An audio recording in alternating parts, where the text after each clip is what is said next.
Turn your Bibles to Mark chapter 9 and verse 4, or 14, excuse me. Mark chapter 9, verse 14, is where we will start this evening with our study. You got to know a story. You got to start with a story just because I want to see. I hope it doesn't offend you. I don't mean to in any way. But it's a story that has made Suzanne and I laugh quite a lot. Our daughter-in-law has two brothers, both older than she, but the middle boy, is working with a congregation down in Alabama. He is actually a trained professional counselor, but right now he's working with the church. His wife is a school teacher, wonderful school teacher. And one wonderful couple. They are fostering two beautiful children, and hope to adopt these two children. It seems like the mother has given up the rights, and so maybe that is something. So we might ask you, since they want to adopt these children, that you might pray for them, that will be a possibility. But anyway, Eric put a post on Facebook. I did not see this, so I may not tell it exactly right, but I'll try to tell it as I remember it. Suzanne told me the other day. 1st of November, Eric said that he and Leah have always started 1st of November playing Christmas music in their home ever since they've been married. And so if Ethan and Carol's been married 6 years, they've been married 7 then. So for 7 years they've done that. And so these two children that have been drugged from pillar to post, sadly, the little boy was heard singing instead of, you'll get it in a minute, but he was heard singing, "Hot Dog Harold, hear him sing," instead of, "Hark the herald angels sing." And then a little later on, he started singing "The Leaves Mama Got," as opposed to "Feliz Navidad." So, there are cute stories in this world, and we do want to remember those, and children provide great things. Mark chapter 9, beginning in verse 14, we see another miracle, which is not a surprise in the book of Mark.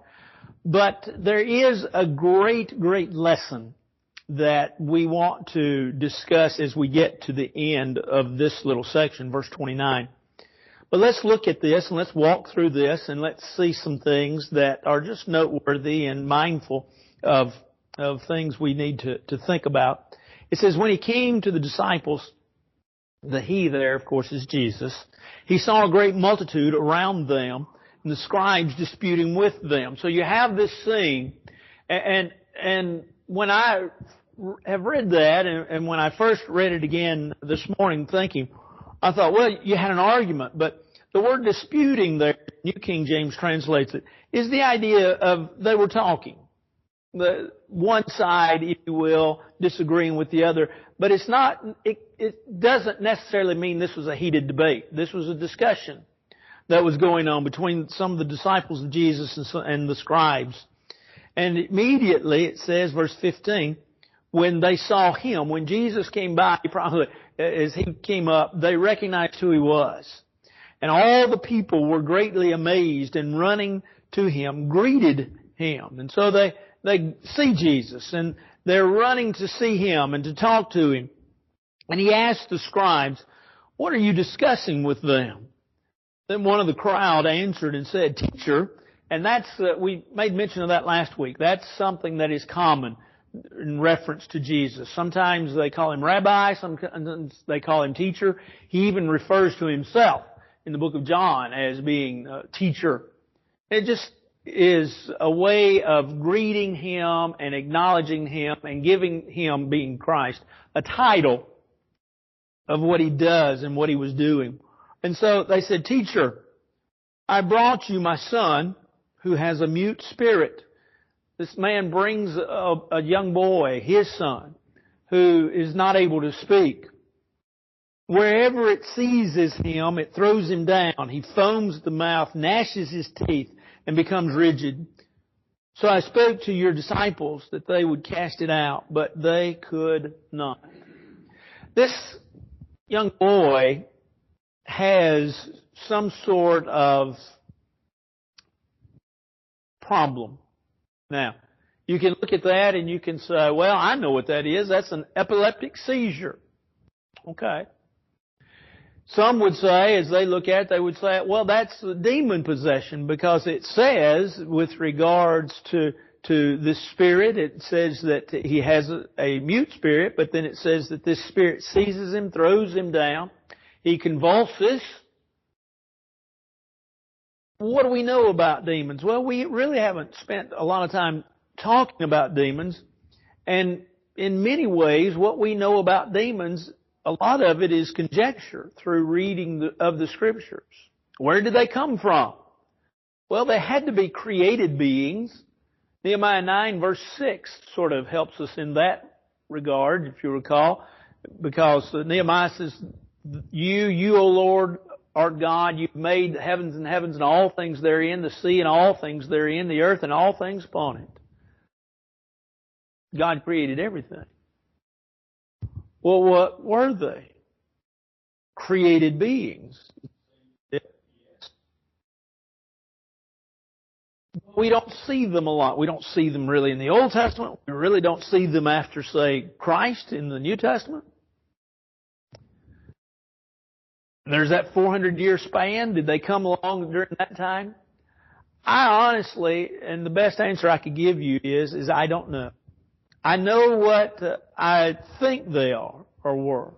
I believe they were spirits. They were spirits that God allowed to roam, if you will, upon the face of the earth for the purpose of showing His, or Christ, should I say, power. What did they do? Well, they took over people. They inhabited their bodies and took them over. We talked a little bit about it when we talked about the Gadarenes, Gadara, and the swine that fell off the cliffs. But these spirits were overwhelming, or could be overwhelming at times. And so it was with this young boy. And so this man, though, and that's really not the point of the lesson. The point of the lesson is this father comes and says, I brought my son. And I brought him to your disciples, and I asked them to cast this spirit out of my son, and they could not. So there's the dilemma, if you will. Well, look at how it, sort of the answer. Jesus, verse 19, answered him and said, O faithless generation, how long shall I be with you? How long shall I bear with you? Bring him to me. The very first words of Jesus I want you to key on. Faithless generation. Jesus rebukes them almost immediately. Faithless. Lacking of faith. Not having the faith that you need. And then he tells them, he asks them a question, how long am I going to be with you? In other words, I'm not going to always be here. He'd already told them earlier, we studied a couple of weeks ago, that he's going to die. He's going to tell them again after this that he's going to die. He's trying to prepare them for this, but now he says, look, where's your faith? Why aren't you where you need to be faith-wise? Because I'm not going to always be with you. Well, you would hope that that would get them to thinking. You would hope that that would get them to consider, we've made a mistake. We've messed up. And we need to rectify that. They brought him, boy, to Jesus, and when he saw him, immediately the Spirit convulsed him, and he fell on the ground and wallowed, foaming at the mouth. This Spirit overtook this boy to the point that he literally, you can in your mind's eye see the scene. He throws him down. The boy has no control. The Spirit throws him down. He falls to the ground. He's foaming at the mouth. And so, Jesus asked his father, how long has this been happening to him? And he said, well, from his childhood. Childhood could be anywhere from infancy to 12 years of age. And often, he has thrown him both into the fire and into the water to destroy him. But if you can do anything, have compassion on us and help us. Now, I want you to see a couple of things. I want you to see, first of all, that as this man answers Jesus, he says, look, this is an ongoing problem. It's been going on ever since he was a very small child. He's been even thrown in fires. He's been thrown in the water. This spirit has done everything to torment this child. But here comes a plea.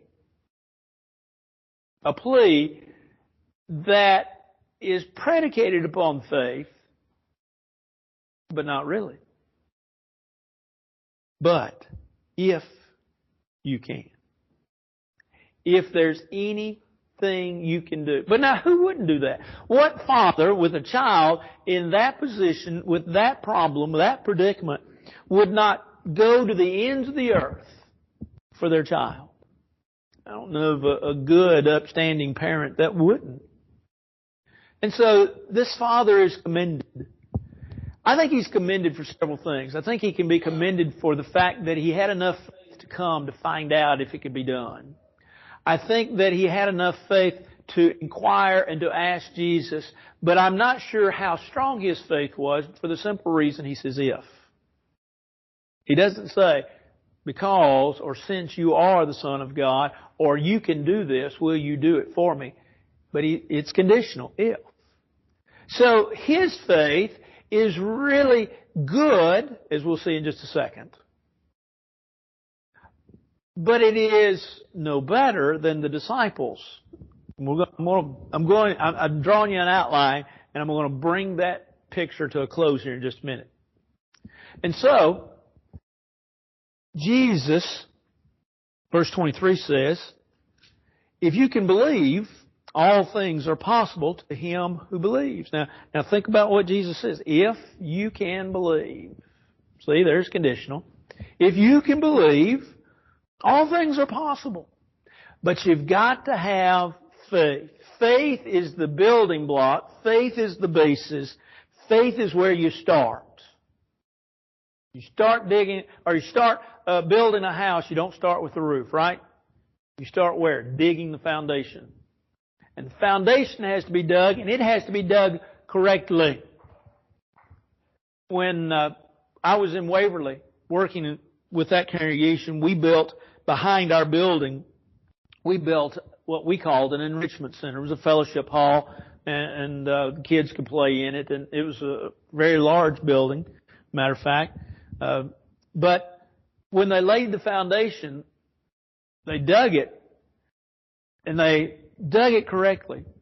But the concrete was poured in at dark. And so we had little problems that we had to straighten out at the beginning. Once we got those fixed, everything went fine and everything was as it was supposed to be. An improper foundation will create problems. I'll just tell you another story. Story is of a man that's in a high-rise in New York City. And they get the engineer to come in, and they're walking through the building, and they're up on like the 10th or 12th floor, and the engineer sees a crack in the wall, and immediately he starts running down the stairs. And finally, some of the other of the party catch up with him and say, "What are you doing?" And he says, "Well, I'm trying to figure out about the crack." And they said, "Well, the crack's way up on the 10th story." And he said, "No." He says, "That's the result. The problem is down in the basement foundation." Faith for us is the foundation for our Christian life. That's where it all starts. Got to have faith, or we can't please God, right? Everyone that comes to God must believe that He is. He's a rewarder of them that diligently seek Him. That's faith. Faith brings us to God. Faith draws us to God. And faith keeps us with God. Jesus says, if you have faith, it's all possible. But you got to have faith. Notice what this father says. It says immediately. There is not a stammering. There is not, there is immediacy. Immediately, the father of the child cried out and said with tears, "Lord, I believe. Help my unbelief." I think that he had faith. I think the disciples that could not deliver this spirit, this demon, if you will, out of this child, had faith. Their problem was their faith was not deep enough. It hadn't grown. It hadn't developed. It hadn't matured to the point where it needed to. Now, surely, after this incident, and Jesus, of course, we know the story because we've studied it, you've studied it before. Jesus delivers this spirit out of this child. That would create greater faith. Remember, the Bible talks about a weak faith. It talks about strong faith. It also talks about just having faith. Having little faith. And so these folks have an incident in their life, a life experience that could create and could cause them to have greater faith. So what happens? Jesus, verse 25, saw the people came running together. He rebuked the unclean spirit, saying to it, "Deaf and dumb spirit, I command you, come out of him and enter him no more." The spirit cried out, convulsed him greatly, came out of him, and he became as one dead, so that many said, "He's dead." But Jesus took him by the hand, lifted him up, and he arose. And when he had come to the house, his disciples asked him privately, "Why could we not cast it out?" How great is your faith? How great is your faith? I probably would guess that none of us would say our faith is where it was, say, 10 years ago. Hopefully it's greater. And if we are allowed to be here 10 more years, that it will even be greater in 10 years than it is today. Faith grows. But in order for faith to grow, it has to be disciplined. You might say, well, what does that mean? Well, it means that it has to be trained. Well, how do we train it? Through Bible study. Anytime you can study the Bible, whether it's alone or with other folks, you need to take advantage of it. You're training, you're developing your faith, you're training your soul. Anytime you pray, you're doing that. You're building your faith. And as you watch in life and you learn and you continue to rely upon God, you're building your faith. Things will sometimes go haywire. They won't go like you want them to. But at the same point in time, too, you build your faith. And you constantly build your faith. I've watched people through the years. I've been preaching for 36 years, right? 36 years.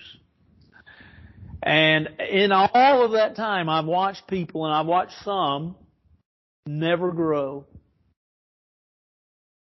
One of the blessings in staying at Pomona for 19 years, and one of the kind of neat things was watching children grow up, but also watching people grow in their faith. Seeing folks that didn't teach a class, listening to men's prayers and hearing what you heard say when you started to leave as opposed to what you heard say 10 years ago. And thinking, yeah, they've grown in their faith. Faith grows by discipline, by feeding it, by working with it. And so, Jesus, as He commands this spirit to come out, and the spirit came out of him, Jesus took him by the hand, lifted him up, and he arose. And when he came to the house, his disciples asked him, "Why could we not cast it out?" Jesus said, "This kind can come out by nothing but prayer and fasting." Now, somebody's probably going to ask me, "Brother Paul, what's your stance on fasting?" Well, I'm against it. I'm only against it because I like to eat. But fasting is something that you can practice. It can be a discipline with regards to spending that time. When maybe you would be eating, spending that time in prayer, or spending that time in Bible study, or spending that time in meditation of the Word of God. Spending that time developing your faith. That's the purpose of fasting.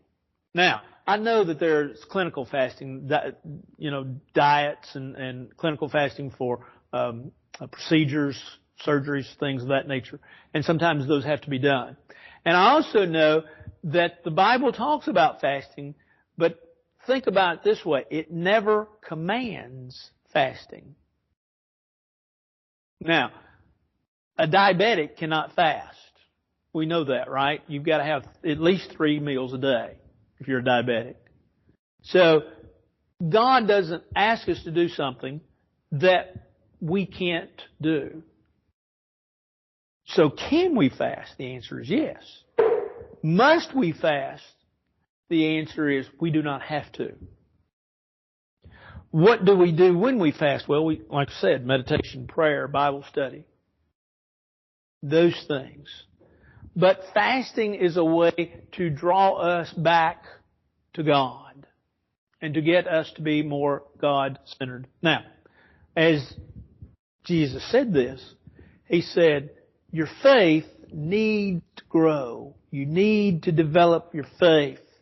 And as it grows and as you develop your faith, it grows and you develop it through fasting and through prayer.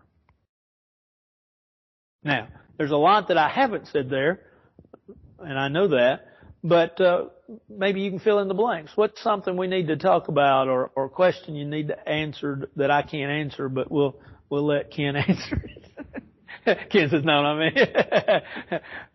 But we'll let somebody answer it. Or something I just missed that. When we talk about this passage, a lot of times we just talk about the Father. Yeah. And His faith. But there's all kinds of people in here. Yep. We talked about all the people that saw Him were overwhelmed with wonder. Yeah. Now, was that belief? Probably not. They were just curious right. more than anything. And then it talks about the man, of course.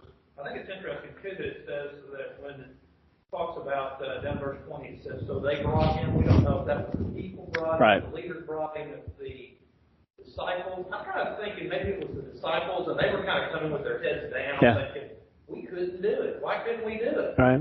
And there's a faith story there, isn't it? Yeah. And then there's the Father and His faith. And then it is interesting that it kind of ends up at the end there where it talks about this kind can only come out by prayer. And so that makes me kind of think that the disciples had gotten off the prayer line. And so they were probably taking a lot of this for granted. Hey, we're Jesus' disciples. We can heal anybody. We can do all this miraculous stuff. Right. And they were not correct in that assumption. So there's a lot of faith in this one story. Absolutely. I think. Yeah. Yeah, Warren Wiersbe makes the statement. He said that he believed that these folks, the disciples, had become too self-centered and their faith was weak because they had begun to think they had done these things. They had done these things. And I think Wiersbe's right, and I think you're right as well. Yeah. I've always just thought that they were not that place yet in their faith to be able, because it was such a, it almost felt like there were some you could get out without the prayer and fasting, and some you couldn't. Yeah. And I always just felt that they were just not ready there, and it showed, not necessarily, kind of showed the growth that they had to do. Yeah. Yeah. Good point. Good point. Anything? Verse 19, I always wondered if it was like, a blanket statement to all the great crowd, even the scribes, which are always, this is the same, the scribes, the Pharisees, are always looking to tear him down. Yeah. Even for them to say, here, I've got some people here that are on their way to their faith. Yeah. You've got something that's done, and you've only got a short amount of time to get it. To get it, yeah. Very true. Very true. Very good. Very good. Anything else? I read somewhere today in the story, it said the son was mad, the father was glad. And then it said, and the spirit was bad. It was trying to make a 3-point point. But, there's a lot of truth to that. Mad, bad, and sad, glad. Anything else? It's a fascinating story, isn't it? It's one of those that you get in your mind's eye.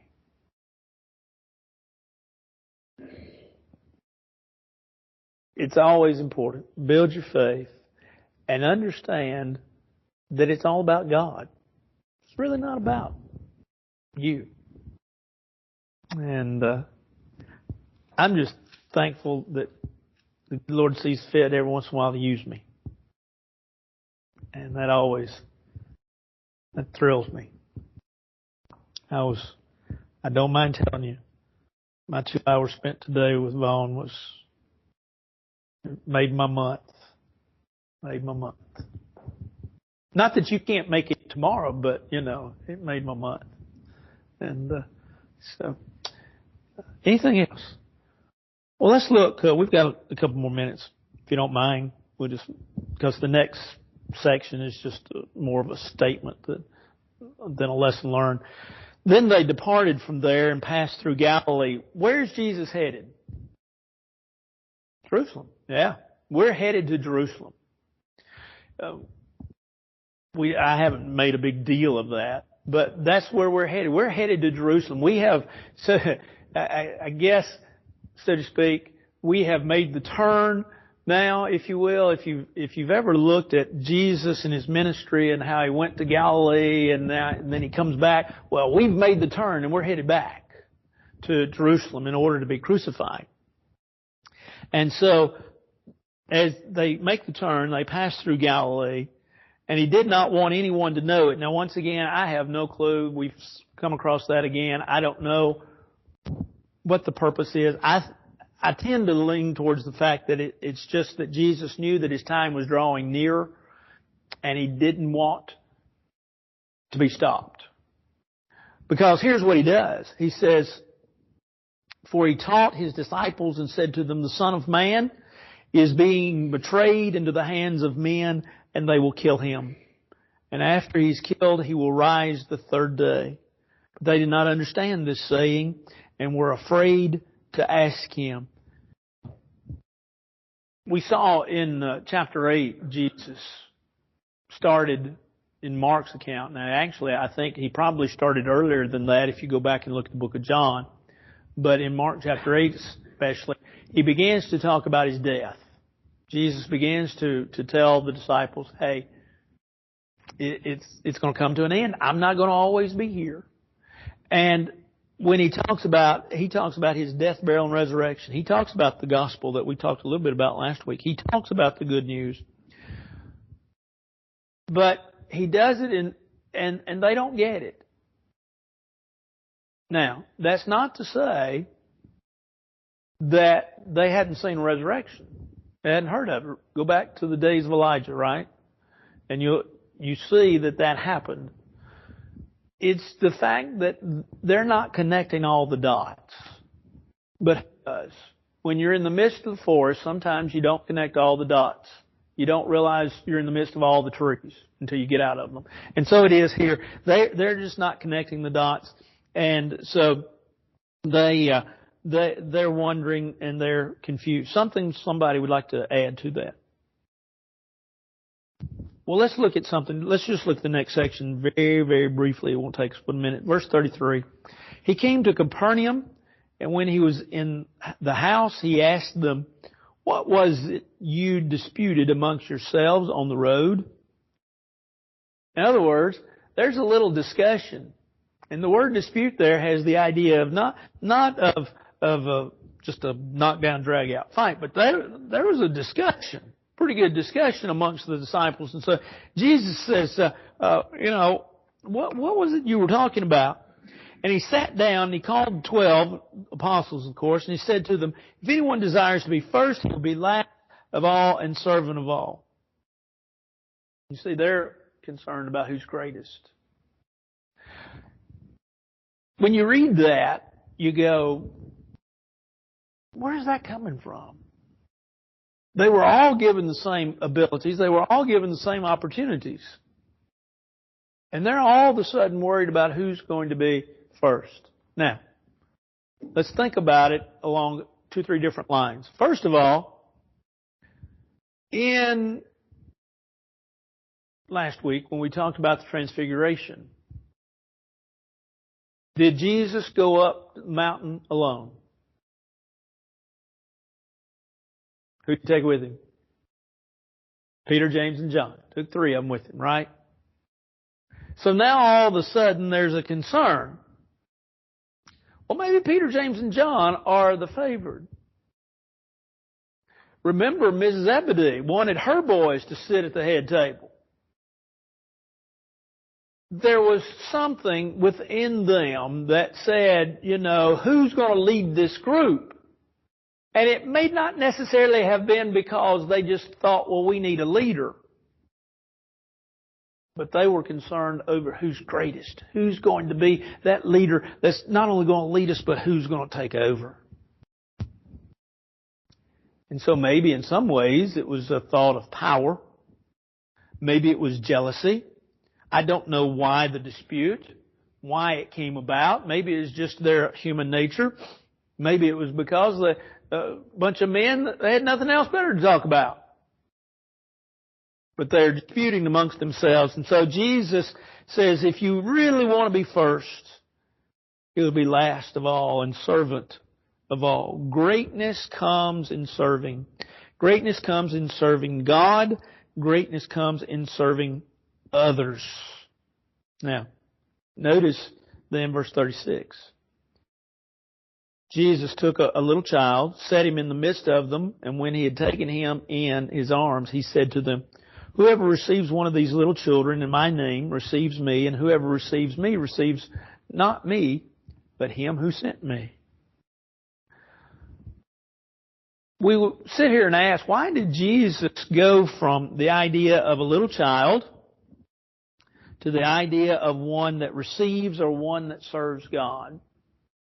Well, in Aramaic, the term that's used for child is also used for servant. And some have said there's a correlation there. That may be. But Jesus used children, didn't he? Children make a tremendous point. They're humble. They're caring. They're kind. They're compassionate. Children, by nature, want to be pleasers. Now, they want to be pleased. 2 o'clock in the morning, they start crying. They want to be pleased. But they also want to please those that lead them. Jesus is saying, look, these children, you receive me, you receive not me, but you receive the Father. And so, Jesus is now trying to draw these apostles to the understanding, hey, it's not just me, but it's the apostles, it's God. It's God. And so this is not just let me use these kind of everyday terms to describe what is tremendous and holy. It's not just a Jesus thing, he's saying, it's a God thing. It's not just about me, it's about God. And so if you receive me, you receive God. If you don't receive me, you don't receive God. Now, that makes Jesus putting himself on the plane of God and makes him claiming his own deity, right? And so they're still confused. And they're still not understanding. And that draws us then to verse 38, which we will cover next week. Is there something in that we didn't cover that you would like to talk about right quick?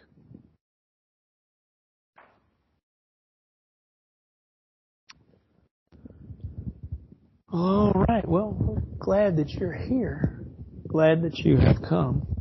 and glad that you have taken part in the class. I appreciate, let me tell you that, I appreciate you speaking up. I appreciate asking questions or making comments. Why? Because I learn as much from you.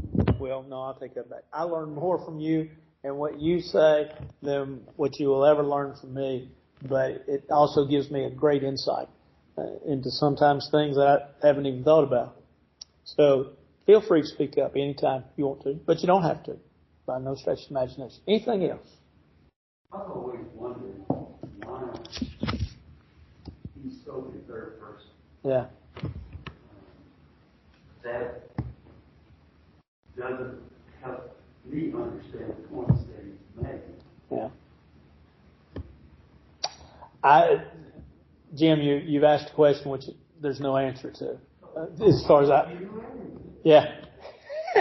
They didn't hire me to know everything. Thank goodness.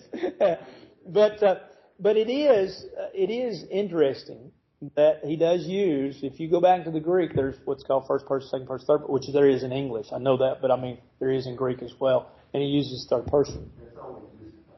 Yeah. So when he refers to himself, he often refers. Have you ever been around too many people?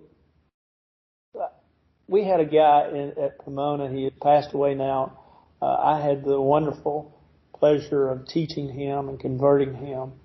And he always talked about himself. His name was Marshall. He would say, "Now, Marshall," when he first started doing it, I was like, "Please," but it caught on. I don't know really, other than the fact that Jesus was trying to get their attention any way he could. And he does not use the first person singular a lot. He uses third person singular, which is he, she, or it. I don't anymore, but I used to do a lot of translating. And so he uses third person, but he doesn't tell us why that he does, other than he's just trying to get them to see a point. That's the only thing I can think of and have ever found. I've never really found anybody that will even suggest why. Well, it's always interesting, too, that they didn't understand. And as much as they had listened, and as much as they had studied, they did not understand that he was about to die. That's right. They never got it. They never got it. Our last preacher, we had someone asking a question that he didn't know the answer to, and he would say, "That's a good question." Yeah. Jerry's smarter than I am. We